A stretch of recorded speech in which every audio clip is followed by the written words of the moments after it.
All right, everyone, welcome back for another episode of Carnivore Trade. Today is Thursday, January 5th, 2023. If you're not done so already, please give the video a thumbs up, like, comment, subscribe to the channel. Come find me on carnivoretrades.com for swing trading alerts and analysis. Anyway, so I'm pretty much a sideways session here today. We had the 1-2 kind of push down here. We gapped down 20 minutes down, and then really just a grind sideways all day long. We did have a little bit of a pop. James Bullard did speak.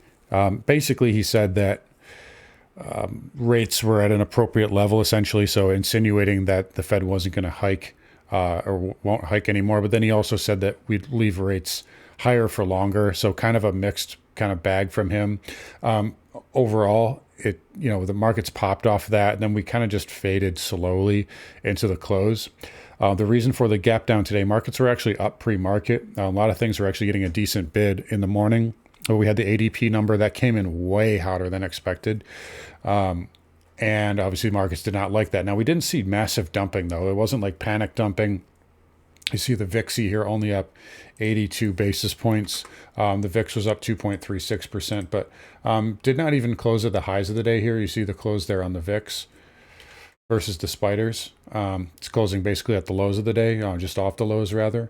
So not like any sort of, it definitely wasn't a breakdown day by any means, and we're still just stuck in this range as usual. Now, the thing I will say into tomorrow, though, we did kind of dump into the close. And like today, if we look at the futures, so like today we were up pre-market, and then we dumped on the ADP number. If we're down or, looking, still kind of in this lower range here tomorrow, we have the NFP number coming out. And that's the one the market really is going to care about. The market generally puts a lot more behind that number than ADP. And although I think the ADP one's better, but it doesn't matter what I think. I think we could get, possibly the opposite type of setup here. So they did pretty much fade everything pretty hard into the close. Like they beat Apple down really bad. That closing just above 125 there. So that's hanging on basically by a thread at this point. It does have some support around 123 though. If we look on the weekly, you see those pivots right there, and then that failed. So this is a bear flag here, inside bar. That's where it failed. Takes a lot of power to get through that, a lot of institutional money. So you're coming into that pivot. I do think, Apple can get a bid if we go down there and test that. And it is a little oversold here on the daily. But overall, yeah, watch that NFP number tomorrow and watch tomorrow's close. That'll tell us a lot. We still have, kind of this upsloping channel with kind of higher lows, so that is, noteworthy. And for what it's worth, the cycle data I talked about in late December, that's still holding up. And again, I was just telling my members, take a look at the volume here. So 100 million shares there, and we really haven't done much since then. It's almost as if the big boys are still on vacation a little bit, and we're just kind of stuck in this range. And it's like we're getting these kind of algo moves off of news, but we're not getting any follow through. Maybe some of that's the JPM collar, maybe that's some of the zero DT BS that's going on, but we're just stuck in this range here. Eventually we will break through it. Now a lot of people are looking at this and they're saying, down move, bear flag, right? And I mean, for what that's worth, like I keep saying every day, that's certainly valid here. I just don't think it plays out. I think personally there's too many bears in the market currently. My timeline's full of bears. I know that's anecdotal evidence, but that's just what I'm seeing. And this to me just seems too easy. It's too easy for this just to break down to the downside. Much like this, I called this, the whole way up. I said, this is not an area you want to be long, but you have an up move and kind of bullish chop here. And that broke down. Even back in June, we had a beautiful inside bar here that led to a massive collapse and put in basically the lows for the summer. So I don't really trust this pattern. Also, I think if you look at the futures here, the ES, we had a really good chance. So we went up here, we tested the 50, 100, and 200 on Tuesday. Basically, the high of the day was basically testing that. And we got a good rejection, and we were at the lows. This looked like a really clear-cut rejection down here. I think you had the chance to break down yesterday. I think like we could have easily had a gap and go to the downside, all the way down to 37.50, and then you could have resumed this downtrend. But right now, it's almost like here. This one, if you guys remember following the channel here, I said, look, guys, we went up here, then we faded, then we went back up. It's taken the bulls a long time to make this play out. Like we should have been able to break out sooner than this. And now, like on the other side, it's almost like, okay, like bears, you got it. Like break it down. Why can't you break it down? So I think we need to reset the technicals with some type of a bounce, with some type of lower high. You know, that's really been my thesis here. Doesn't mean it can't break down to my, hey, we have a hot number tomorrow, we could break down. There's always that possibility, and that is the technical pattern currently. Although the weekly, again, you're still defending that. Let's flip back over to the spiders here, but you're still defending that green bar there. So, and you do have weekly higher lows for what that's worth. So I think tomorrow's close will tell us a lot. We'll see what we get. And then we have, I believe, CPI on the 14th. Or no, I'm sorry, that's not correct. I'm not sure which of the day. I think it's maybe the 12th. I'll have to double check on that, but it's next week. And then, of course, we have OPEX the week after that. So should be lots of volatility here for the month of January. And again, a lot of things, I was just telling my members this as well, and I said this yesterday in this video too, you've got a lot of things that are, you know, we're seeing some January effect in some names, like we talked about PayPal yesterday. This is one we took profits on yesterday. Take a look at the Jets here, still ramping higher. Look at Boeing just powering up. But then you're seeing other names get the hammer, Microsoft, you know, Apple. Okay, so there is still kind of a mixed bag, and January is one of those months where you get, like I said, a lot of jockeying for position, a lot of new money has to be put to work, a lot of rotation. So that first week can be a little tricky to trade, but I do think that this market does need to reset the technicals. And one more thing about that, the triple Qs. I mean, this is not really a good bearish consolidation here. I don't like lower lows, lower highs there. It's almost like, you know, you could almost make a case that it's in kind of a channel, like a downsloping channel, or even like a broadening pattern, which is technically, I mean, usually that's a bullish reversal. Oops, I didn't want to do that. Sorry, but yeah, it hasn't really had a proper bounce here, and I want to show you this. So look at the 260 level that's been defended. That's my master level. Look at the volume there, 112 million shares on the Qs. That's a lot. Look at the volume here, 78 million, you know, 70 million, 64 million, and then the big breakout, 100 million. We've got declining volume on this move down here. So I just think that this needs to reset with some type of a lower high, and then you can move lower. But I just don't really favor a breakdown currently. Although you do have the pattern there on the spiders for what that's worth. I just think the Qs really are a little bit divergent low here, and they do need to push back up. So that is my thesis here. Again, we'll see what tomorrow brings with the NFP number. And of course, the weekly close will tell us a lot more. Anyways, Russell 2000, this was actually kind of strong today. You can see there IWM intraday. It looked like it wanted to push higher. And for what it's worth, this closed off the lows. So again, pay attention to the Russell. We have higher lows here on the Russell as well as a higher high. So a little bit of an outside move there the other day. And I do like when the Russell leads and shows strength. It is, you know, people don't put money into the Russell when they're risk off, right? They put it in when it's risk on. So that is a potential thing to watch there. And then the Dow over there. So that is down. That was down 1% today. Again, just kind of flirting here with that kind of, still have a bearish pattern there on the daily, just like everything else does outside of the Qs though. But again, I wouldn't make too much out of this here. Dow is price cap weighted. Anyways, over to the semis, SMH. So another thing, it's not a coincidence here. I know it doesn't look like much. Some of you guys have been doing this, haven't been doing this as long. You might not think so, but this is not a coincidence. So this is the low of the day yesterday, 202.67. The low of the day today was 202.68 on the semis. I know it's 1 penny, but that means something, especially with the semiconductors. Also up on pretty good volume yesterday and that previous day last week. And look at the volume on the down days, much lighter here. So the semiconductors are still holding up. They never took out yesterday's lows, whereas the Qs and the spiders both did. So semiconductors still showing leadership. And you look at the SMH, this is held that 50% fib. You can say that this is a dead cat bounce if you want, but it's held that 50% fib. And when you look at the triple Qs, we're near the lows. So the semiconductors are still showing leadership. That's not a bearish sign. And that's why I can't get too bearish on this market here. But keep an eye on that moving forward. If they take out the lows, then they take out the lows. But currently I'm seeing a little bit of leadership here, which is not a bad sign. IGV was down today. So they had a nice rally the last 2 days and then really just gave all that back today. So down 3.22%.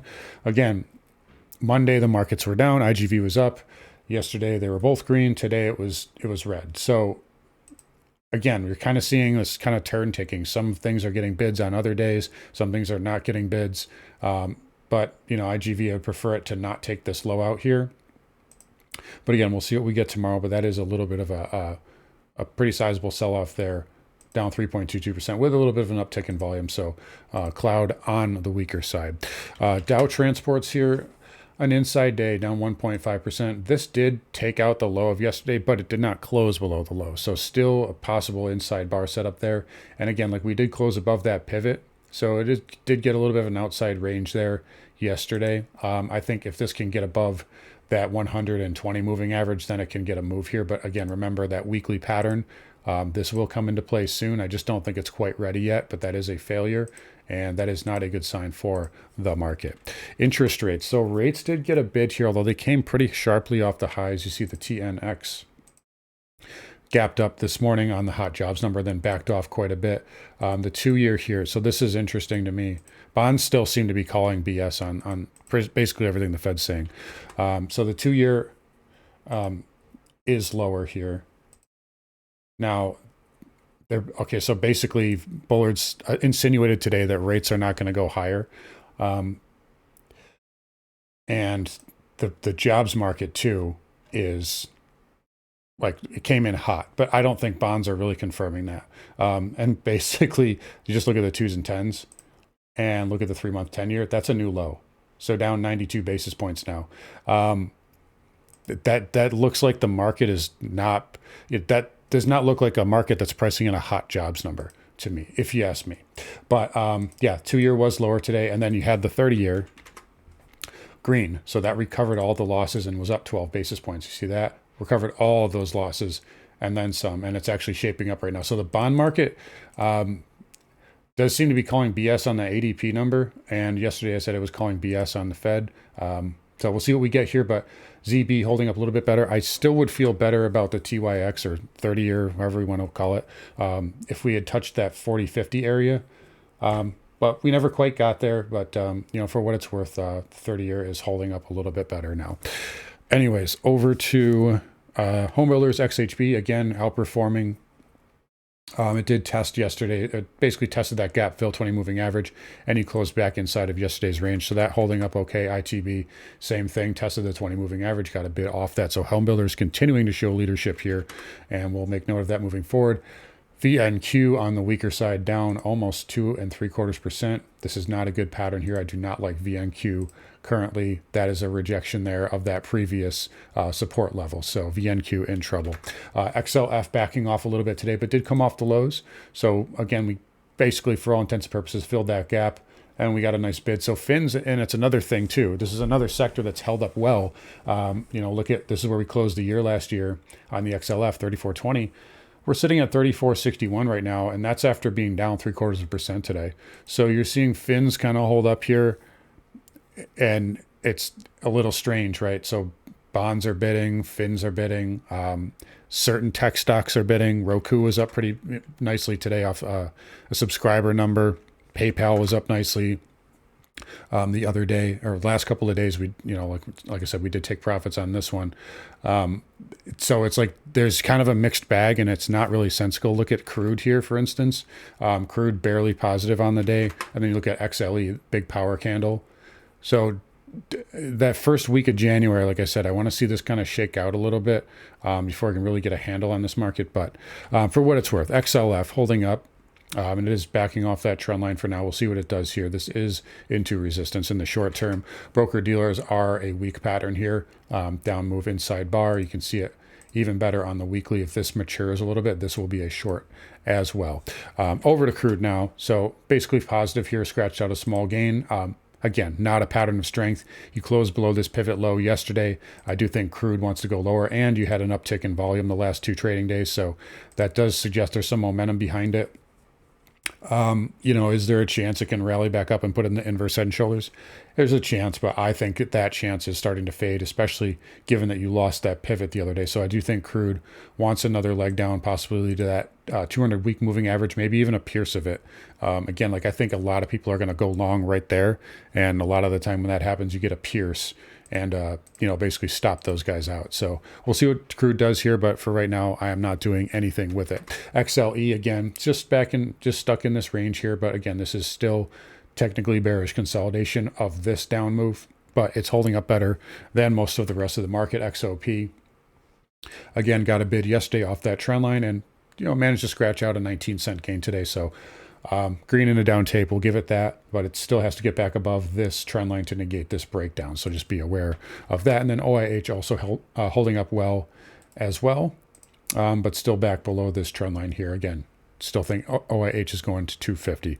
Nat gas, so that nat gas did sell off pretty sharply today before the inventory number, then got another dip after the inventory number, and then came off the lows here. So a little recovery here. I do think nat gas is about close to done here. You're into that 200-week moving average. There's also this, very much like Apple. So look at that same pattern there on Apple. There's that failed inside bar. If you get into that, that's where the institutional money is sitting. It takes real money to push that, to make that weekly pattern fail.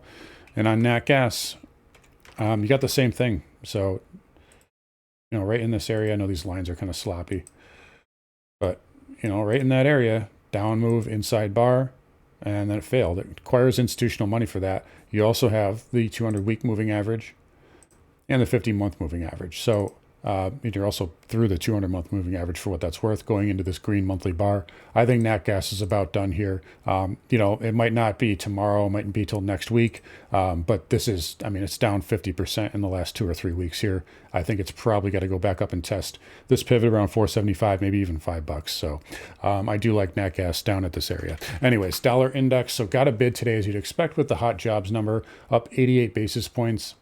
And this thing just does not want to go down. So they're continuing to defend this 50-week moving average. You have a little bit of a tail candle there on the weekly that's been defended. So the dollar is holding up. I do think it still has to push down one more time.